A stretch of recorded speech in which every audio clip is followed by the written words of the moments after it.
Stream is live. Stream is live. Yes, which means that's us. Yeah. That was your surprise? That's my Seriously? surprise. But is getting into Oh dad yeah. mode. The dad Oh, cat. yeah. I'm trying to. I honestly I can't quite figure it out. Like I know I want to wear a backwards hat. I just don't know how, because it always looks terrible on me. I was imagining you have something under your head. Like, well, Nope. maybe everyone who's watching, we have to mention Brad announced that there's a surprise with his hat. You know what? And I don't think I can do this. Like I can't like lean back without hitting the hat against the. All right. Oh, against the wall, yeah. okay, that's okay. Oh, Should God. we talk more about the hat or jump into our topic? Yeah. What are we talking about? We are talking about a very hot topic, evals, and that's exciting for me because I'm still new, and I think today we want to talk a little bit what are evals, why is everyone talking about it, and then more importantly, how do we think about evals for MCP servers? And then I think it's time for us to show something and well, not show, but maybe also explain our thinking about how we think about MCP servers for the for eval. No, eval for MCP servers that way. Or MCP server for evals. Huh? There's an, I think you invented a product category just now.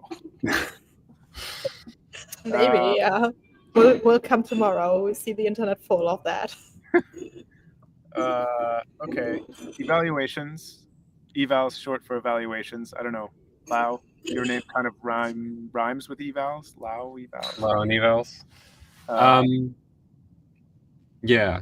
I guess they're kind of like tests for normal programs.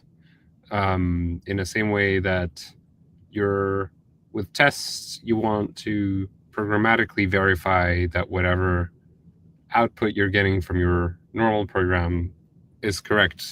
Evals is a way for you to verify that the output you're getting or the actions that you're getting from the LLM are also correct.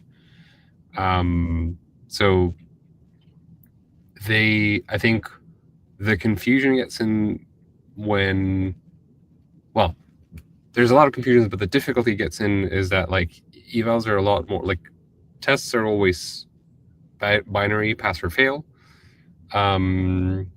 We have unit integration end to end. Evals are, I think, most of the time end to end. They're almost the most useful evals are always assessing the entire chain of output. So if you have an action that goes through various steps and then gives you some kind of a result, that's always more useful to assess behavior. I think that's my conceptual understanding of evals. And then I think the key part in evals is tests. You will always have an expect call that tells you like, I got this result and I expected it to be, 200 and I got 400, and then you sort of throw an error or something. In eval land, the range of these cores can be very diverse. I think that was my sort of I don't know, Brett, do you have anything to add? Yeah, I guess maybe just like a concrete example would be, and this will be relevant in a second. If you're evaluating an LLM that can call tools, and one of those tools is send email, why not? Dangerous tool to implement, but why not?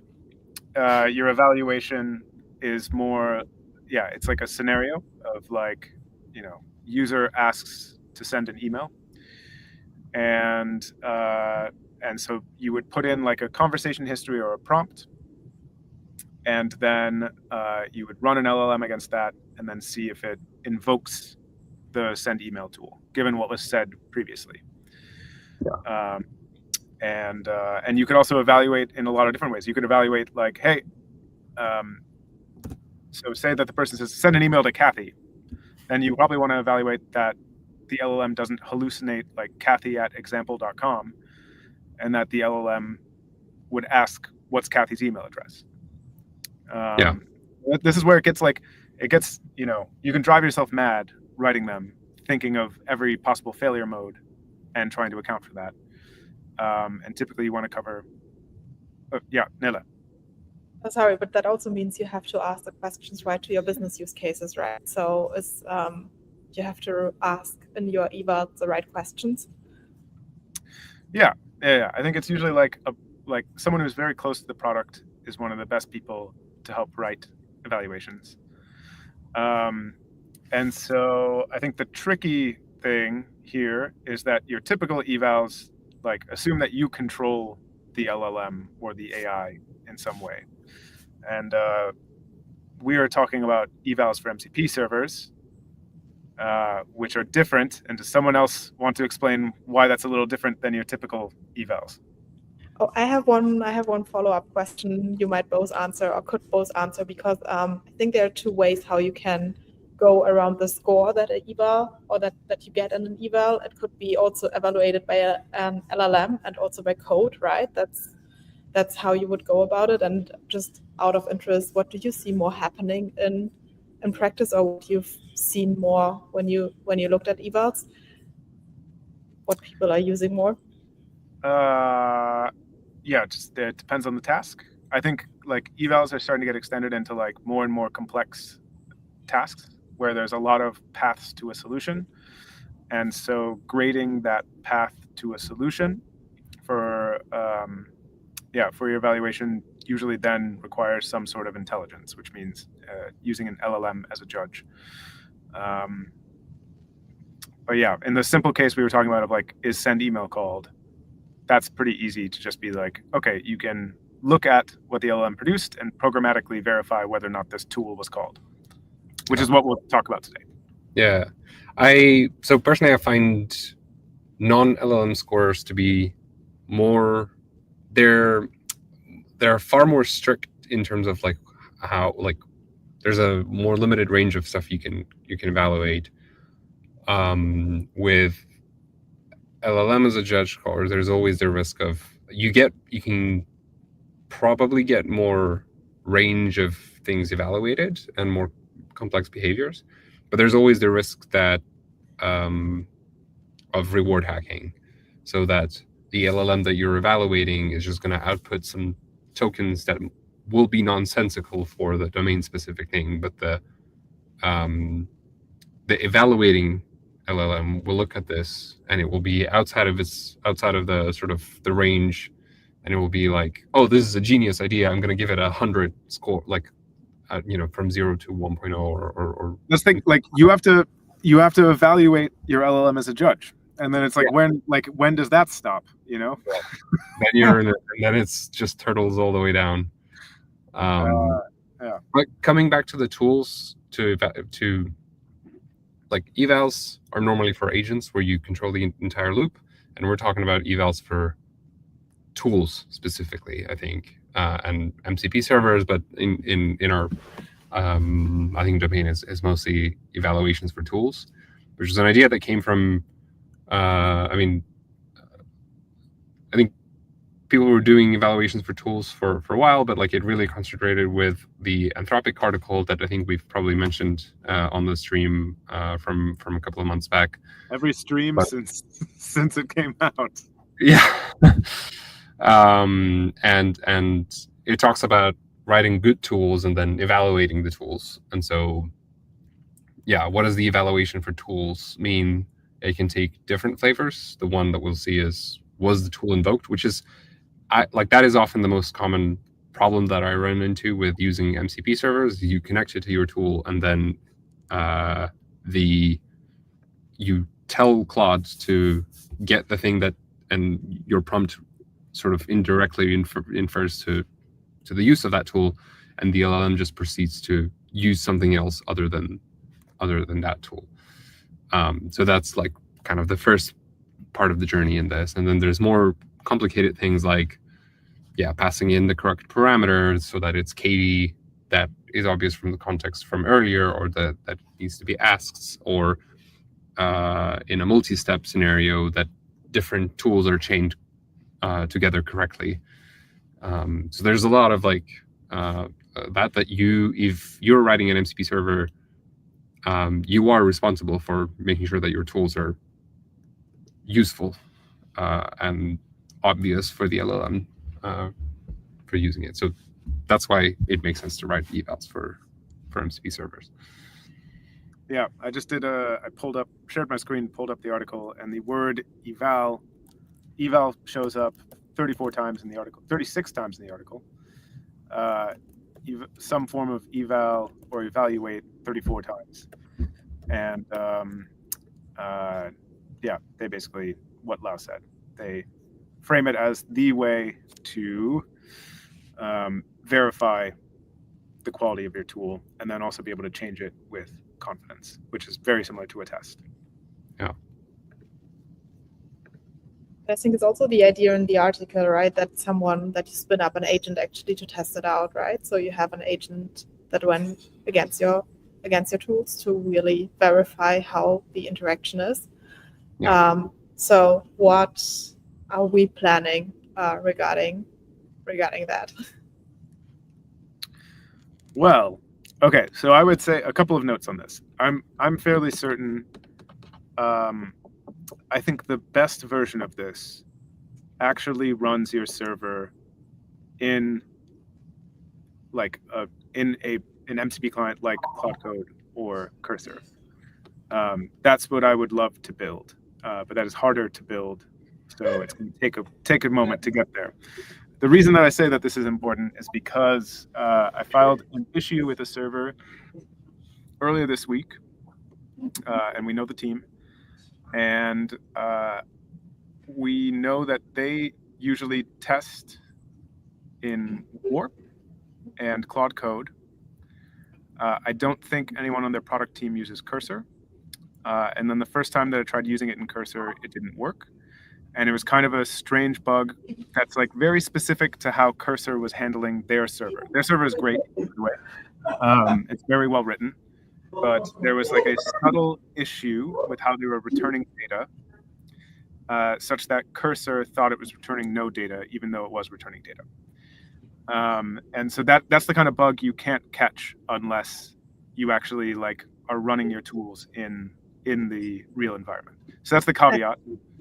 And you're saying Cursor and Claude Code because that are the most popular clients, I assume, for MCP servers at the moment. Yeah, okay. But also, I think that's probably, I don't know if there is a tool, or if we can think about it. If you think about all the potential clients that exist and all the different models they could use.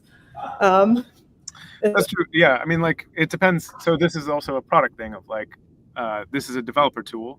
It'll probably be their MCP server will be used in developer tools or like MCP clients that offer developer functionality. So it would make sense to test there. I think the majority of MCP servers would probably be targeted towards people in ChatGPT, maybe Gemini. So that could be sensible to test there. But absent that, it's still good to know, have I described my tool well enough for it to be invoked in certain scenarios? So that is the first thing that we have started building, is like a simple agent loop. Soon you'll be able to select what model, and then you can verify that given your MCP server, when it connects to that server and you feed it a prompt, does it call the tool you expect it to call? And Lau can speak to, why, I guess, of just that the frustrating first experience when you're building an MCP server. Which is you want to test it out, you type in a prompt, you expect your tool to be called, and it's not called. Yeah, it's actually from its own internal weights, or using a web search rather than your domain specific thing. I can do a very simple demo, unless we have anything else to cover before doing a simple demo. I think let's go. Let's go. Sharing my screen. In this case, I wired up the Valtown MCP into Fiberplane. And Valtown, oh yeah, I think we've brought them up before. They have an MCP server, so it's like a small coding platform. Small in the sense of like, actually now no longer true that it's small because you can build full-on projects. It used to just be kind of like scripts, and then now it's more project-based. So I used their MCP server to create this little game, which I guess doesn't matter. We don't need to get into it, but it's a coding platform, right? And you can use their MCP server to create projects, code in projects. Everything gets deployed in 100 milliseconds or less, and so it's a very tight feedback loop, where like your URL for your project is like constantly updating and always live on the internet. It's really fun. I hope Steve doesn't watch this because that was a terrible, terrible pitch for Val. Hi, Steve. Hello. Well, if he doesn't like it, he's invited to come the next time to the stream to give a better introduction about Valtown. So yeah, it's just like I don't know.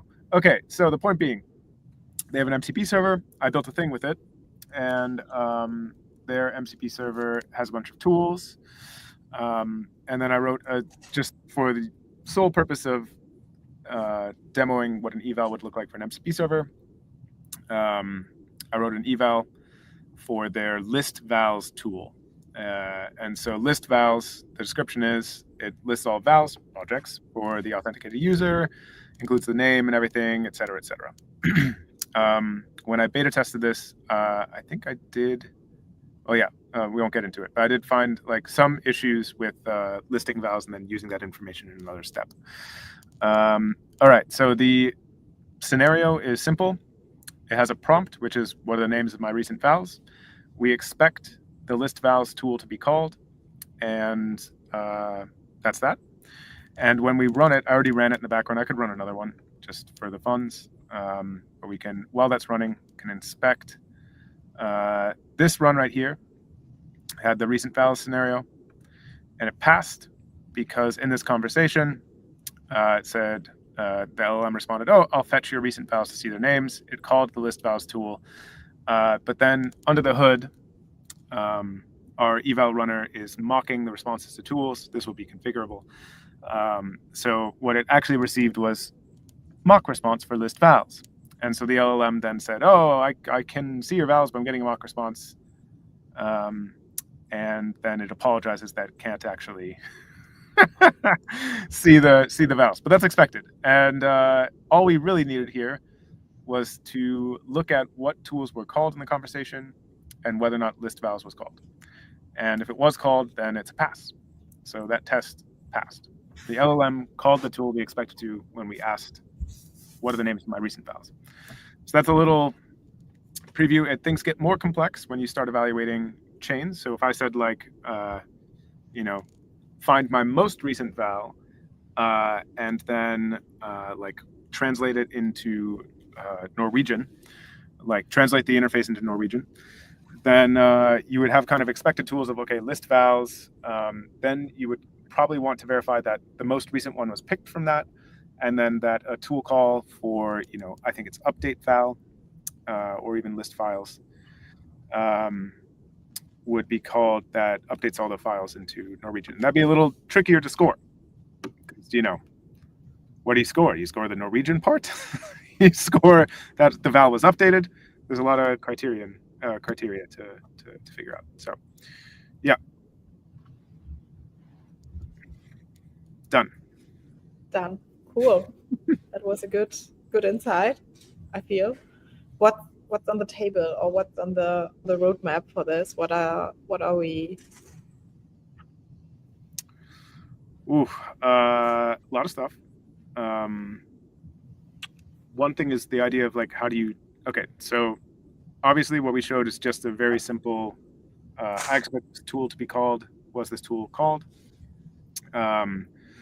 We would like to get more into chains of tool calls and being able to assert that the right behavior happened across those chains of tool calls.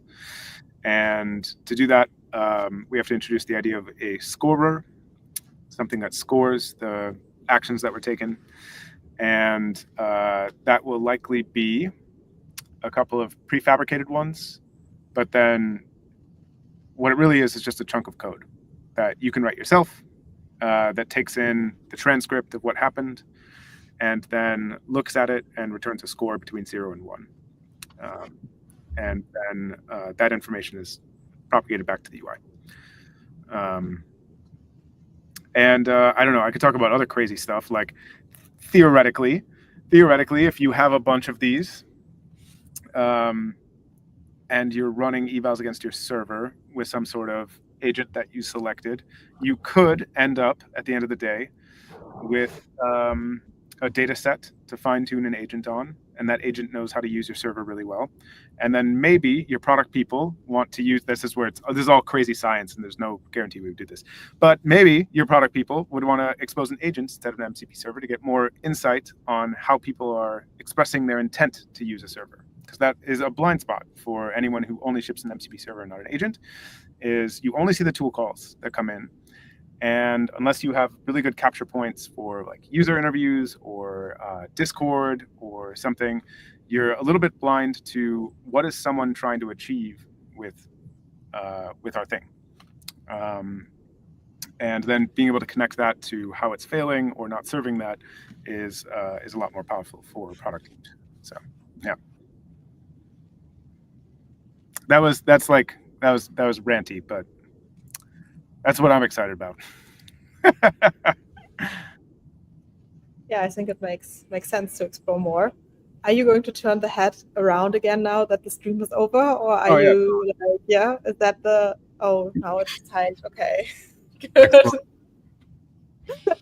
Is that what you meant? I don't know. Or you put it up front again. I don't know. I just feel like such a b-boy. You know, I've got the headphones and the sideways hat, talking about MCP evals, agents.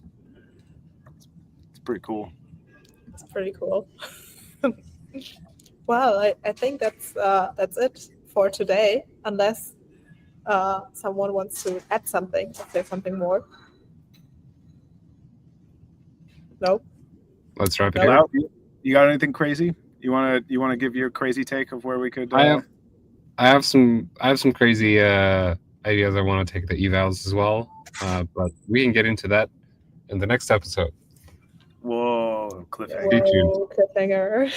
Cliffhanger. Nice. I will take your word that you will be there next week. All right.